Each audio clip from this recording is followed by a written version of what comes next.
Halo Sobat IPB, apa kabar? Semoga dalam kondisi sehat selalu ya. Kali ini bersama saya Dr. Hewan Supratikno akan membahas podcast mengenai kejadian penyakit yang sedang sangat banyak dibicarakan oleh masyarakat, yaitu penyakit mulut dan kuku ya. Kita semua kaget ketika kita sudah dinyatakan bebas pada tahun 1990 oleh OIE, namun kenyataannya bersamaan dengan Idul Fitri kemarin di Jawa Timur dan juga beberapa wilayah lainnya seperti Aceh, kita mendapatkan wabah, dinyatakan positif wabah PMK. Dan untuk mengetahui apa itu PMK, kemudian bagaimana cara kita menghadapi PMK, telah hadir bersama kita saat ini Dr. Denny Widaya Lukman, seorang dosen di Sekolah Kedokteran Hewan dan Biomedis IPB University, sekaligus seorang pakar kesehatan masyarakat veteriner yang sudah sangat mumpuni dan dikenal di Indonesia. Apa kabar Pak Denny Widaya Lukman? Baik Pak Dokter. Sepertinya sekarang sedang sangat sibuk ya dengan berbagai webinar terkait dengan kejadian wabah ini. Ya, kita memang harus peduli nih. Apalagi IPB University yang memiliki Sekolah Kedokteran Hewan dan Biomedis ini pasti turut terpanggil untuk ikut membantu pemerintah mengatasi masalah ini. Oke Pak, kita langsung saja nih Pak ke penyakit mulut dan kuku. Kita perlu menyamakan persepsi dulu nih Pak. Sebetulnya apa sih sebetulnya yang disebut sebagai penyakit hewan mulut dan kuku ini Pak? Penyakit mulut dan kuku atau kita kenal sebagai PMK atau bahasa Inggrisnya adalah Foot and Mouth Disease adalah penyakit pada hewan yang disebabkan oleh virus, terutama menyerang hewan berkuku genap dan babi serta beberapa hewan liar yang pernah dilaporkan. Jadi kalau misalnya nih hewan-hewan di kebun binatang atau penangkaran juga mungkin untuk terkena penyakit ini ya Pak ya? Iya. Apalagi kalau dia termasuk golongan ataupun jenis ruminansia. Oke. Nah, kalau menurut sejarah nih Pak, sebetulnya kan kita sudah dinyatakan bebas nih Pak sejak tahun 1990 oleh OIE dengan status bebas tanpa vaksinasi. Namun nggak tahu nih kenapa nih Pak nih tiba-tiba kita kebobolan nih. Kira-kira apa ya yang menyebabkan kita kebobolan ini Pak? Ya, secara umum penyebaran penyakit ini terutama dari hewan dan mungkin produk-produk yang terkait dengan hewan yang dapat membawa virus. Jadi pasti ada hewan ataupun produk hewan yang masuk ke negara kita. Dan tentunya ini pasti yang lebih sulit diawasi adalah secara ilegal. Karena kita tahu Indonesia ini memiliki kepulauan dan luas wilayah pantai yang sangat luas yang tidak mungkin diawasi setiap waktu. Jadi pasti ada, kalau menurut saya sih dari aspek risiko yang paling banyak sumbernya itu adalah hewan. Jadi kemungkinannya hewan-hewan itu masuk secara ilegal melalui pintu-pintu jalan tikus istilahnya ya, dari pelabuhan-pelabuhan kecil yang memang duga ke arah sana. Yang memang tidak ada penjagaan maupun pengawasan gitu ya Pak ya. Betul. Oke. Nah, ini tentu saja kejadian ini membuat kita semuanya panik Pak, tetapi sebetulnya kita perlu mengedukasi masyarakat. Sebetulnya nih Pak, pertanyaan bagi masyarakat umum terutama, sebetulnya virus ini dapat menular ke manusia atau tidak sih Pak? Baik, dari dokumen tadi OIE atau Badan Kesehatan Hewan Dunia menyatakan bahwa penyakit mulut dan kuku ini masalah kesehatan hewan dan juga bukan masalah keamanan pangan. Hanya beberapa kasus yang pernah dilaporkan sejak tahun 1921 tidak lebih dari 40 orang yang terkena penyakit mulut dan kuku. Dan itu juga karena ketidaksengajaan ataupun ketidaktahuan atau istilahnya kecelakaan. Jadi resikonya manusia sendiri itu sangat rendah ya Pak ya? Bukan rendah, sangat kecil. Kalau kita pakai bahasa risiko itu adalah extremely low, bahkan bisa dikatakan sebagai diabaikan. Atau negligible. Oke, jadi kita nggak perlu khawatir ya manusia sebagai masyarakat umum ya Pak ya? Oke. Tapi yang justru ini bukan berarti bahwa peternak dan para insan peternakan ini ataupun yang terkait dengan ternak ini tidak harus waspada, justru harus waspada, terutama baik yang ternaknya sakit dan terutama lagi adalah yang ternak-ternaknya masih sehat. Jangan sampai ternaknya itu terkena virus PMK ini. Oke, nah ini menarik Pak. Menariknya begini, ini penyakit ini tidak menular ke manusia, kemudian bisa disembuhkan juga katanya ya, tetapi orang sangat takut begitu loh dengan penyakit ini. Nah kira-kira ini bagaimana sih penyebarannya dari hewan ke hewan sehingga kemudian antara wilayah yang wabah dan wilayah yang masih bebas itu sangat perlu diawasi, dan ini bagaimana jalannya si penyakit ini atau bagaimana cara dia menular ke hewan lain Pak? Baik. Intinya yang menjadi sumber virus ini adalah hewan yang sakit ataupun hewan yang terinfeksi. Dan kita tahu tidak semua hewan yang terinfeksi itu menimbulkan atau menunjukkan gejala klinis. Dan ini yang paling sulit. Nah, penularan secara umum virus ini ditularkan dari hewan yang tadi sebagai sumber virus, yaitu yang sakit ataupun terinfeksi, kepada hewan lain melalui kontak. Misalnya dalam satu kandang. Yang kedua, hewan yang sehat itu kontak dengan cairan yang keluar dari hewan sakit seperti misalnya air liur ataupun feses. Yang selanjutnya adalah hewan yang sehat itu kontak dengan peralatan yang tercemar oleh virus karena tercemar oleh misalnya hewan yang sakit maupun cairan-cairan yang keluar dari hewan sakit. Termasuk juga bila mana ada orang yang habis menangani hewan sakit dan dia mungkin tercemar oleh virus ini, kemudian orang tersebut dapat menjadi pembawa atau carrier dari virus ini kepada hewan-hewan yang lain. Dan hebohnya lagi, virus ini dapat ditularkan melalui udara. Oke, jadi dan menurut laporan itu kalau di jurnal itu bisa mencapai 10 kilometer.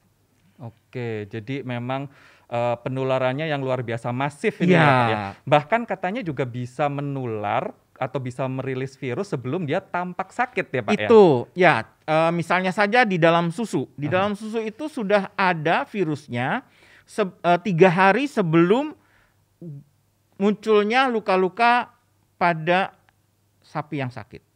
Oke, jadi menarik sekali ini terkait dengan tadi lalu lintas ternak ya, atau bahkan juga kemarin seorang pejabat Kementerian Pertanian mengatakan bahwa bahkan limbah pesawat juga memiliki resiko untuk membawa dari negara yang belum bebas PMK. Tepat, gitu ya Pak ya. apalagi kalau limbah pesawat itu mengandung misalnya saja daging yang masih relatif mentah ataupun daging yang memang diolah tidak mampu mematikan virus ini. Nah ini kan kita sudah kejadian nih Pak ya, kita wabah ini sudah ada, kenyataannya ada di Indonesia. Nah ini apa yang harus dilakukan oleh peternak nih Pak, yang baik yang peternak yang sudah memang di daerah wabah, kemudian peternak yang di daerah yang belum wabah, ini apa Pak secara garis besarnya Pak? Ya, yang harus dilakukan oleh peternak-peternak yang di daerah wabah dan juga daerah yang berdekatan dengan daerah wabah adalah selalu waspada, dan bila mana ada ternak baru yang sakit, segera dilaporkan agar mendapat penanganan yang lebih cepat. Nah, untuk peternak-peternak yang di kandangnya terdapat hewan sakit, harapannya benar-benar menjaga kesehatan hewan-hewan yang belum sakit dan tidak membawa hewannya keluar. Artinya jangan sampai peternak tersebut menjual hewan-hewan yang sakit, sekalipun hewan yang tidak sakit tetapi berdekatan dengan hewan yang sakit. Ini yang paling utama. Jadi mohon pada peternak yang memiliki ternak yang sakit itu menjaga ternaknya dengan baik dan selalu memantau, dan juga kalau ada ternak lagi yang sakit itu dilaporkan kepada dokter hewan yang ada di tempat tersebut. Nah, khusus untuk daerah-daerah yang masih bebas, ya ini juga dituntut kepedulian semua peternak agar tidak membeli atau memasukkan hewan-hewan dari tempat yang berpenyakit ataupun hewan yang berdekatan dengan tempat yang berpenyakit. Jadi tolong jaga ternaknya baik-baik.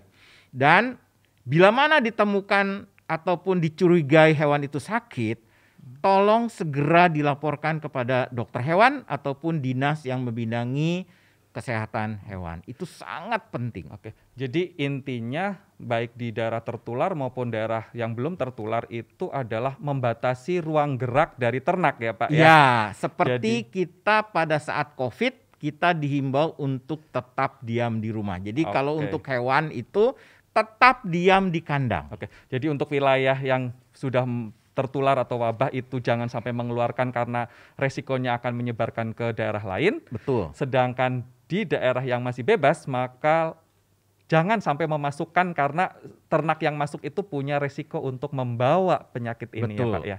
Dan juga ini tambahannya, bukan hanya ternak tadi seperti yang tadi disampaikan, jangan sampai peternak itu juga membebaskan orang lain yang mungkin berasal dari kandang yang sakit ke kandang tersebut. Jadi benar-benar batasi masuknya orang, ternak maupun peralatan. Itu yang paling penting. Oh, jadi peningkatan biosecurity, higienis sanitasi itu sangat penting untuk Iya, mencegah betul. penyakit ini menyebar ya Pak ya. Betul sekali. Nah, ini untuk peternak nih Pak. Bagaimana cara peternak itu mengetahui atau tanda-tanda dari hewan yang terjangkit PMK ini seperti apa Pak? Baik, saya yakin peternak tahu kalau hewannya itu sakit. Artinya ditandai dengan hewan itu lemah, kemudian nafsu makan berkurang, dan kalau kita teliti lebih lanjut atau kita periksa lebih lanjut, itu pasti ada demam. Kemudian adanya luka-luka di kuku, kemudian ada luka-luka di dalam mulut, terutama di lidah, di gusi, ya. Dan juga untuk hewan yang diperah atau hewan penghasil susu, itu ada luka-luka di puting. Oke, jadi mirip kayak sariawan tetapi parah begitu ya Pak ya? Nah, ini salah satu tanda yang juga khas adalah karena di mulutnya itu seperti, ya lukanya itu seperti sariawan, maka si hewan itu pasti mengeluarkan air liur. Nah ini yang banyak sekali mudah dikenali oleh peternak. Ya. Tapi jangan lupa air liur itu banyak sekali mengandung virus. Jadi Nah, sebagai ini yang harus sumber hati-hati. sebagai sumber penularan ya air liur Sumber tadi, penular. gitu. Jangan sampai orang yang menangani ternak yang terkena air liur tersebut terus memegang ternak-ternak yang sehat. Terkait dengan kejadian PMK ini, kemudian masyarakat awam itu banyak yang panik atau ketakutan. Nah, padahal sebetulnya resikonya tadi rendah, dan untuk produk-produk hewan yang dihasilkan bagaimana Pak statusnya Pak? Ya, seperti tadi yang disampaikan bahwa penyakit mulut dan kuku ini bukan masalah kesehatan masyarakat dan juga bukan masalah keamanan pangan. Artinya apa? Artinya masyarakat terutama konsumen ya daging yang bukan peternak itu tidak perlu panik, tidak perlu khawatir ya. Apalagi selama konsumen itu memakan makanan yang matang. Dan saya yakin betul konsumen di Indonesia itu pasti makan daging matang, dimasak, bahkan sampai lebih dari 30 menit. Jadi sekarang pertanyaannya, kalau misalnya di sate, apakah aman? Sate juga aman karena selain juga dagingnya relatif kecil, kemudian pemanasan di dalam bagian dagingnya itu melebihi suhu 75 derajat Celcius. Jadi tidak ada masalah, aman. Jadi kalaupun toh nih Pak, ada sapi yang sakit atau dicurigai sakit atau belum terlihat sakit tapi sebetulnya sudah sakit, kemudian dipotong, kemudian dagingnya beredar, itu bisa dikatakan masyarakat umum itu aman? Atau dagingnya perlu diperlakukan khusus atau ada persyaratan hewannya harus dipotong di mana Pak? Gini, tadi intinya daging itu aman dikonsumsi manusia. Okay.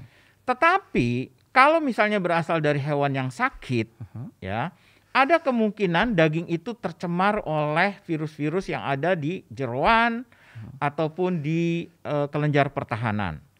Nah, kalau daging ini dimakan atau termakan oleh hewan-hewan yang rentan, sapi, kerbau, kambing, domba, bahkan babi, maka hewan-hewan yang rentan tersebut juga akan terkena, terinfeksi, tertular. Nah, oleh sebab itu memang sangat dihimbau justru dalam kondisi ini sebaiknya pemotongan hewan itu tidak dilakukan di sembarang tempat.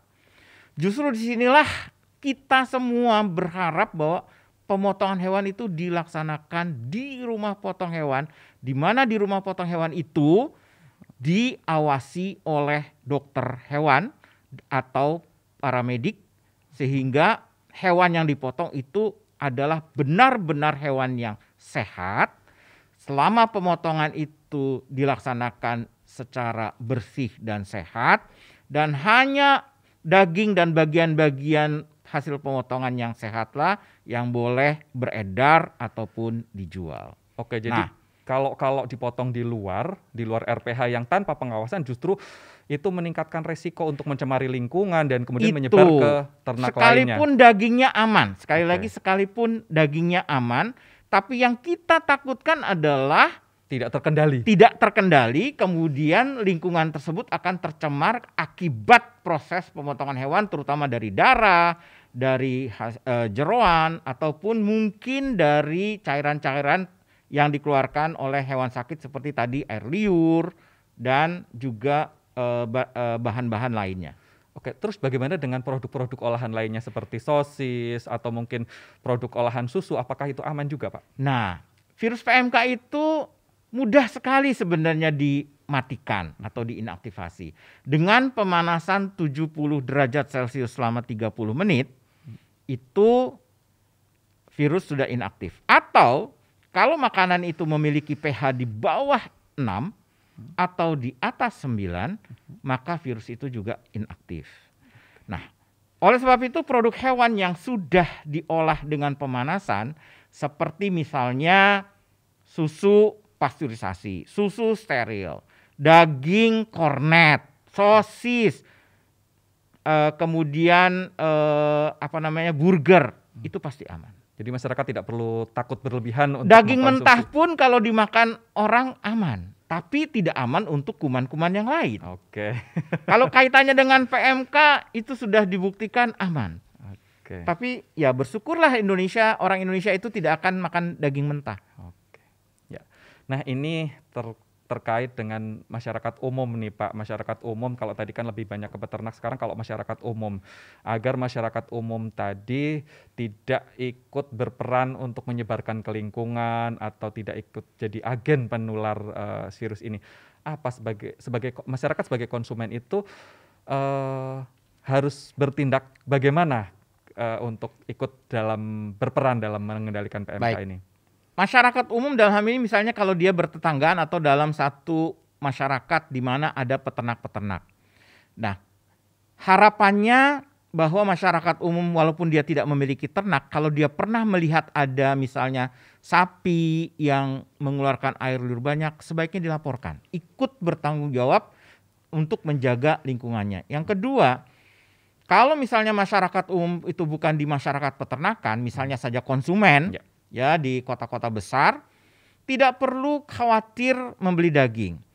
Tapi yang paling utama sekarang, apapun bukan hanya soal PMK ya sebenarnya, tetapi juga penyakit-penyakit lain, sebaiknya para konsumen ini memastikan bahwa daging yang dia beli itu dipotong di rumah potong hewan tadi. Nah, misalnya gini, saya konsumen, saya beli daging di pasar dari RPH, tapi saya curiga atau saya tidak ingin menyebarkan virus itu. Daging ini setelah saya bawa pulang ke rumah harus saya apakan, Pak? Nah, kalau itu memang di daerah wabah, ada kemungkinan adanya cemaran virus di daging ataupun produk-produk yang lain, itu ada. Oleh sebab itu harapannya sesampai di rumah daging tersebut tidak dicuci karena takutnya air cucian itu membawa virus, kemudian masuk ke lingkungan. Okay. Jadi sebaiknya daging itu langsung saja dimasak, ya. Atau kalau mau dibekukan, sebaiknya daging itu kita dinginkan dulu minimal 24 jam. Jadi di kulkas yang bawah ya. Baru kita bekukan. Karena dengan adanya pendinginan selama 24 jam akan terjadi penurunan tingkat keasaman dari daging itu yang dapat menginaktivasi ataupun membunuh si virus PMK ini. Oke, jadi yang mungkin dikenal dengan pembentukan asam laktat, pH-nya turun. Istilahnya kita pelayuan. Oke. Jadi kalau pelayuan itu pasti pH dagingnya di bawah 5,9. Terima kasih Dok Denny atas pembicaraan atau perbincangan yang sangat menarik dan informatif ini. Semoga masyarakat dapat mengambil manfaat dari apa yang kita obrolkan pada hari ini. Sobat IPB, demikianlah bincang-bincang saya dengan Dr. Denny Widaya Lukman mengenai penyakit mulut dan kuku. Penyakit virus yang dapat menyerang hewan-hewan berkuku genap, terutama pada hewan ternak, kemudian hewan liar dan juga hewan-hewan yang mungkin ada di kebun binatang. Yang perlu ditekankan di sini adalah penyakit ini tidak menular ke manusia sehingga kita tidak perlu panik berlebihan, tetapi tetap waspada untuk mencegah penyakit ini menyebar secara luas ke daerah lain. Saya Supratikno undur diri dari podcast ini. Sampai ketemu di podcast berikutnya dan saya ucapkan banyak terima kasih. Wassalamualaikum warahmatullahi wabarakatuh.